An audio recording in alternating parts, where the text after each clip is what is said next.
Okay, I'll call this meeting of the City of Kerrville Planning and Zoning Commission to order at about 4:34, 4:33. And Dorothy, would you call roll, please? Sir. Bob Waller, Here? Garrett Harmon, Here. Don Barnett, Doyle Malone, Bill Morgan, Michael Siegerman, Rustin Zuber, Here. Bonnie White. Thank you. Okay, agenda item number 1 is Visitors Citizens Forum. Any person with business not scheduled on the agenda is encouraged to briefly speak their ideas to the commission. Please fill out the speaker request form and give it to the commission secretary prior to the meeting. The number of speakers will be limited to the first 10, and each speaker is limited to 3 minutes. No formal action can be taken on these items, as the Open Meetings Act requires formal action. Items be posted on an agenda no later than 72 hours before the meeting. If formal action is required, the items will be placed on the agenda for a future meeting. Item number 2 on the agenda, public hearings in action. Item 2A, public hearing and resolution. Public hearing and consideration of resolution concerning a requested conditional use permit for business services 2 for an approximate 1.36 acre tract. Legal description, 1.36 acres more or less out of the Samuel Wallace Survey, number 112, Kirk County, Texas, being more specifically described by meets and bounds. Indeed, recorded in volume 1503, page 86, official public records of Kirk County, Kerrville, Texas, located at 2814 Memorial Boulevard, east of Memorial Boulevard, between Meeker Road North and Riverside Drive East, file number 2016-015, page 2. Trent? Thank you, Mr. Waller. As we previously said, this is the property located at 2814 Memorial Boulevard. They're requesting a conditional use permit for business services 2, for more specific towing services. Under this current zoning district, the use of business services 2, which allows for towing service, is not permitted by right. However, through a conditional use permit, this can be allowed by through the conditional use permit. For that reason, the applicant brought this to you today. Staff did mail out 20 notices to all property owners within 200 feet. 0 came back in favor, 0 in opposition. We did not receive any phone calls as well regarding this conditional use permit request. The property's land use designation is low density residential. The existing base zoning district is not being amended at this time. So consistency does not come into play at this time due to the conditional use permit. The requested conditional use permit will have little impact on the surrounding properties. The majority of the surrounding properties have very similar uses. Staff's only concern is the abutting residential uses to the north. Through proper mitigation and implementation of screening, the impact should be minimal. The existing E31 zoning district and proposed conditional use is consistent with the surrounding area. The area has been established as a commercial mixed-use corridor. The uses in the area range in intensity from professional office to auto repair body shops. The proposed conditional use will not increase traffic or alter traffic patterns. The surrounding area will be impacted minimally due to the proposed use. The existing conditions of the site will be minimally changed or altered. Future growth or alterations on the site beyond the submitted site plan will require the property owner to amend the conditional use permit through a public hearing process before the Planning and Zoning Commission and City Council. They did submit a site plan that was also part of your packet. Going out to the site, once again, a lot of the infrastructure was already there. They had fencing, talking to the applicant. None of that is changing. It sounds like they might be doing some possible landscaping, some possible renovations to the actual structure itself, but nothing that would constitute changing what's actually on the site now. In the rear of the property, between that established residential neighborhood, there is fencing surrounding this whole entire property, and it's in the owner's best interest to keep that fencing And there's also a natural vegetation buffer between the existing residential and the proposed towing services. As you can see, that grove of trees in the back, it's very dense in nature. Driving around the area and walking around, you can see no matter what angle you look at it, there is that buffer. Staff does feel that suffices any screening requirement that the code does mandate in between the two uses. Across the street, there's a energy efficient little homes office, professional office, I believe, where they sell little homes, these energy efficient little homes. But everywhere else, there's auto body shops, car renovation. This is a general contractor facility. So the use really does fall hand in hand with the surrounding uses. Staff doesn't have any concern. We do recommend approval of the conditional use permit with the attached site plan. And we recommend the Planning and Zoning Commission to hold the required public hearing and take action on this item. Thank you. Okay. I'll open up a public hearing at 4:41. Mr. Waller, real quick, I apologize. The vote on this would just require a majority vote, so 2-1 to either pass or fail the item. Okay, thank you. Thank you. Okay, anyone wishing to make a talk before this public hearing needs to go to the podium, give us your name and your address, please. Hey, seeing none, close the public hearing at 4:42. Okay, commission members, any questions? The site plan shows 2 new buildings.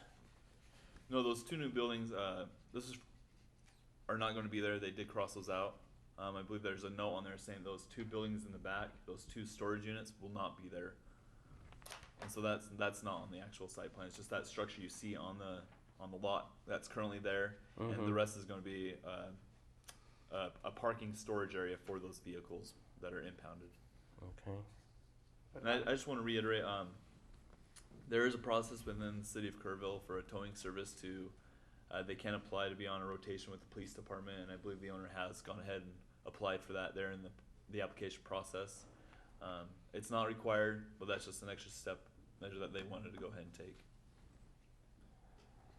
Okay, so you're saying the 2 buildings on this site plan drawing I know they don't exist, but they're not part of the application, okay? Yes, sir. And I can go ahead, if that's part of your motion, I can also have them later on delete those from the site plan before we go to council, if that's, Okay, so if you want it basically, more clear. there's not gonna be any other improvements other than the office that's currently there? Yes, sir. And there's fencing all around it, and you already have a natural barrier to the residential behind it? Yes, sir. Currently there's a wrought iron fence surrounding the property, and vegetation, heavy vegetation near the rear of the property and some on the sides already. Are there any plans to not put any kind of screening up front, or just that wrought iron fence? It's not required by code, but if it's Okay. up to them, they're more than welcome to go ahead and do so.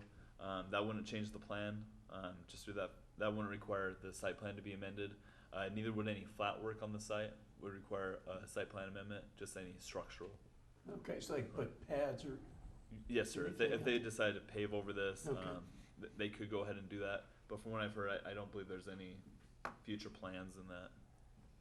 okay, any questions? This existing fencing on the front doesn't meet the type B screening guidelines. No, sir. Okay. Excuse me. But there is no, currently there's no screening requirement. There is a screening requirement between For- the residential and the business, in between the residential and the business, which is in the rear of the property where that vegetation exists, that heavy vegetation, which would go ahead and meet all type B screening requirements due to vegetation, the existing fencing that surrounds that property. Nothing on the one side there that abuts the residential property? Yeah, That's a commercial piece next to it. the This 107 Meeker Road and 109, is that what you're talking about? That's a commercial business then, okay. I think so. Right. Yeah, that property just to the west, or to the northwest that's a commercial property? Correct. The only real residential is on Nichols Street, Nichols Street, that I can find. Mm-hmm. But if there was residential too, if 107 is a residential, we somehow miss it, they would still be required to put in the type B screening right there on that portion. Make sure that is there. At all times, they're required to have that type B screening. So in the future, if the trees come down, the fencing comes down, they're still required to meet all type B screening requirements on the site. Okay, while this is a towing business, usually associated with that is storage of vehicles. I know there's one business on Memorial somewhere that's put up like almost razor wire on their fences. Is that anything y'all are looking at doing? The fencing as it sits right now meets all of our state requirements, so it is not in any kind of a plan of ours Okay. to put a razor wire or anything like that.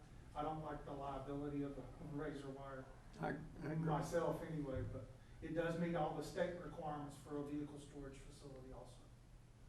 And talking to the applicant's representative, I did let them know about the storage of vehicles, that they can't be selling vehicles there. The Right. conditional use permit is merely for the towing service and impoundment of the vehicle. So It's a catch and release program. yes, yes, and We had 2 cars towed in Austin, so I know how that works.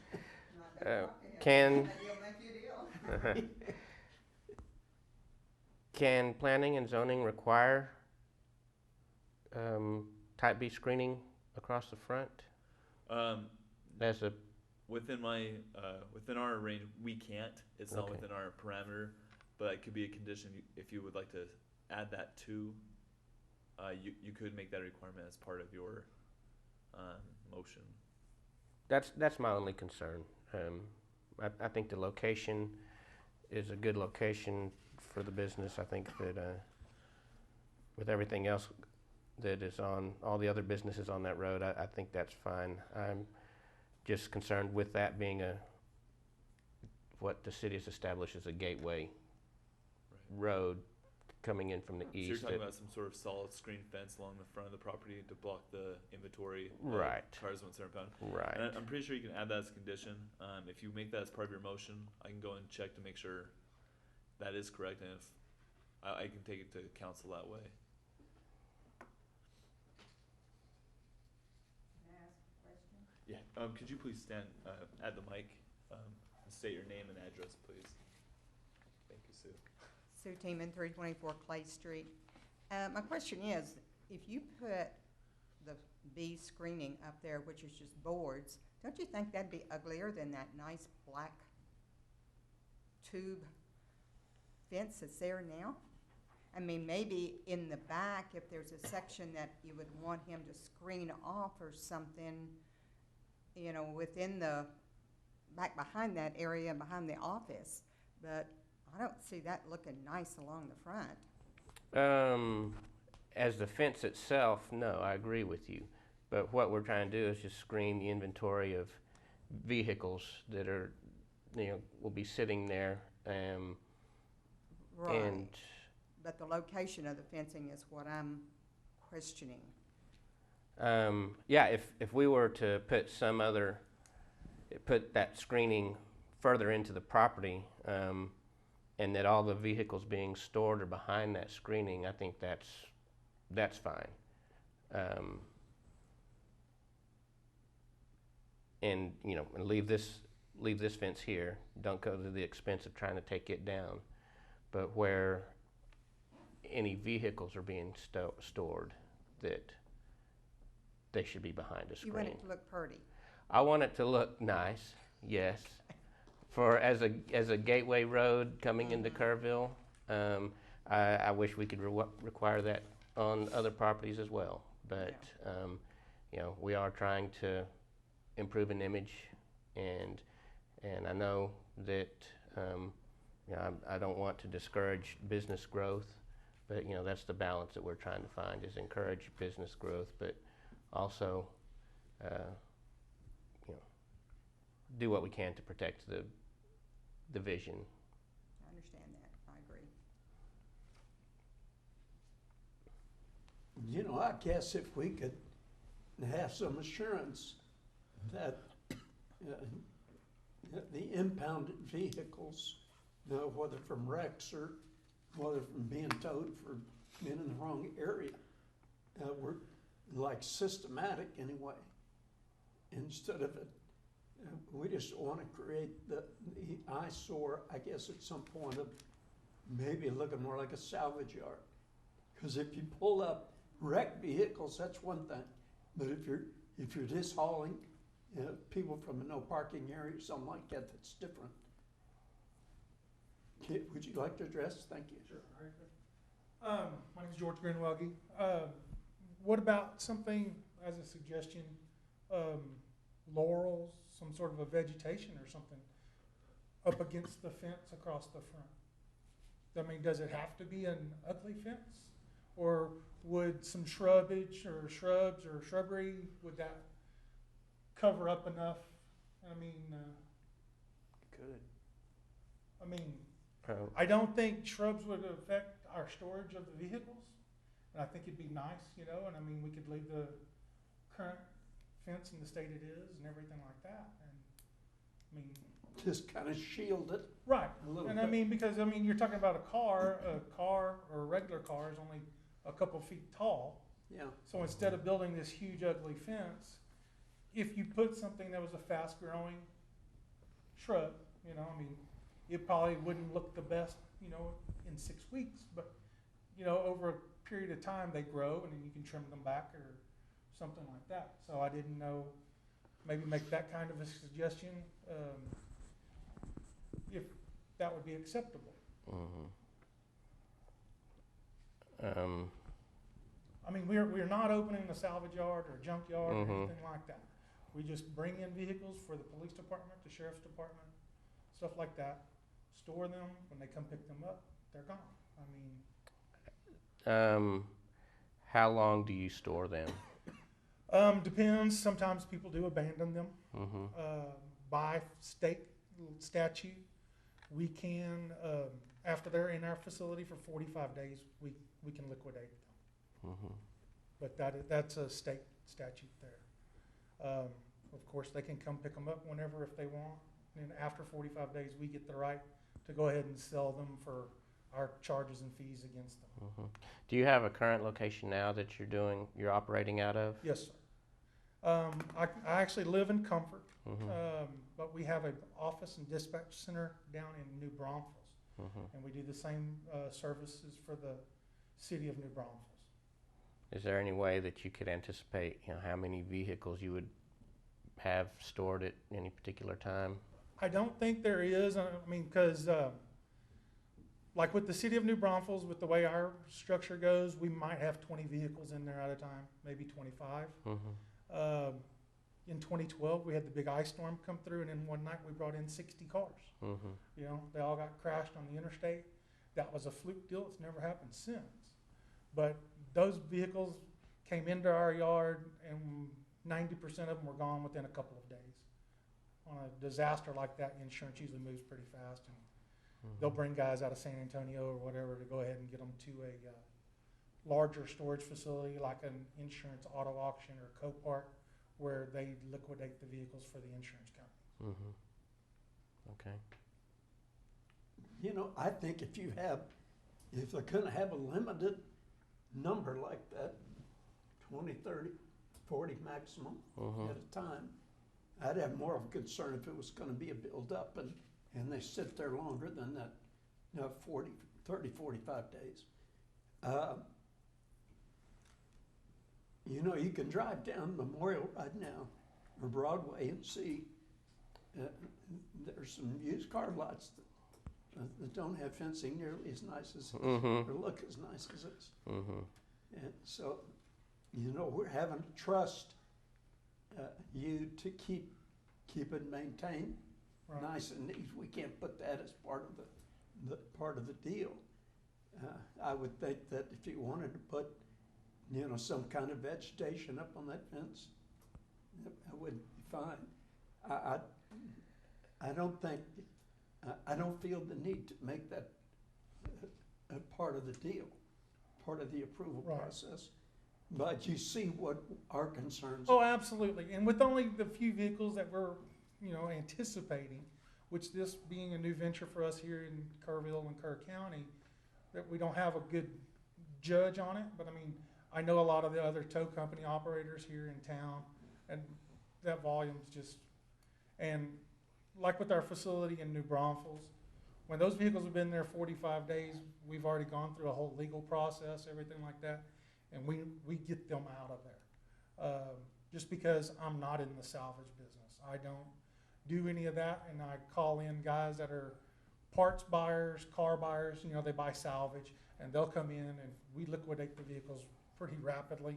And with this facility, my anticipation, my goal was to just try to keep them as far back as we can, where you're not just driving down the road and there's some crashed vehicle sitting right there at the front gate. Or That's our concern. right, Mhm. right. And like I said, with what we're planning on doing is with the volume, I like to keep it as far back as we can, because it also, to me, it deters people from snooping. You know what I mean? People do jump fences and stuff like that, and if they can see one real easy, it might become more inviting for them, but I don't know. But that's why I wanted to keep them to the back of the property anyway. Trent, with this being a conditional use permit, if down the road we ended up with vehicles being there for months at a time, or if it, you know, really became an eyesore, is there anything that can be done in the future to come back and require screening at a later date?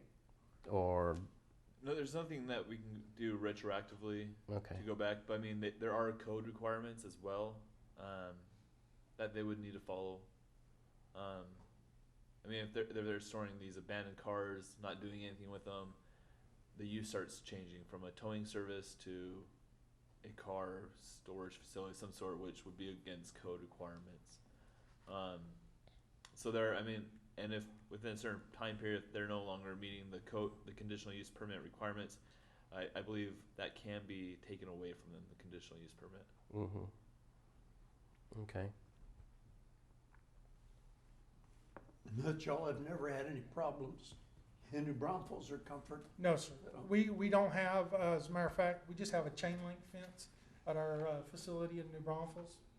There's no screening, there's nothing on it, and we have no issues with the city of New Braunfels on that deal. And we're actually located right on 46 as you come in from if you're coming in from Houston, between Seguin and New Braunfels, we're right inside the city limits of New Braunfels there.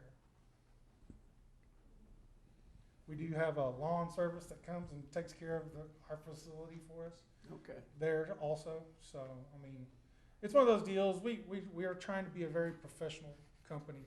And I know the towing industry doesn't get that, you know, normally as our perception of our industry.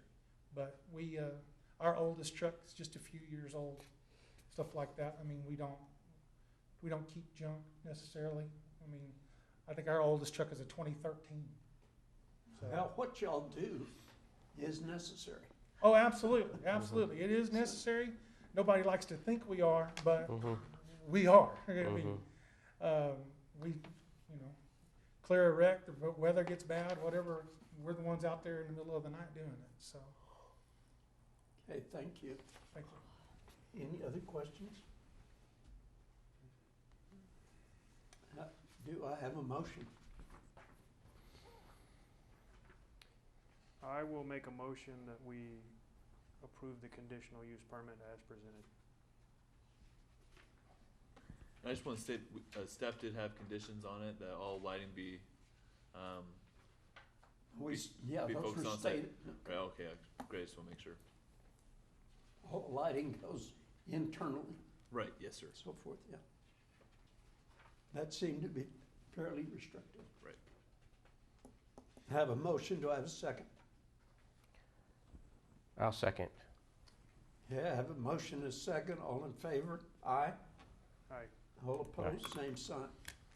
It passes 3-0. Thank you. Number 3, staff reports. Yes, you have been very busy this year already. I do appreciate all of your hard work. You do have more on their way. We have a possible zone change coming up soon. Just want to give you a heads up on that. And possible text amendments to the zoning code. Yeah, so you guys will just keep on being busy, and once again, we do appreciate all of your hard work and everything you do for the city of Kerrville. Can I ask questions about our last meeting?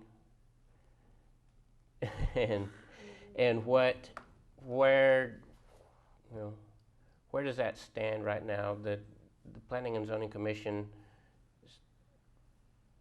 rejected the R1 zoning and was requesting a different zoning classification for that property to come back.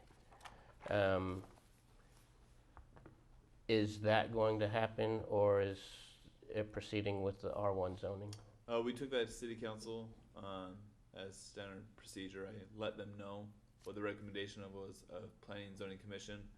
We can't talk about it too much because it's not on the agenda, but I brought that before city council. I let them know of your recommendation, what the vote was, and they have the option to either accept your recommendation and come back with zoning, or to decide to go with the R1 zoning.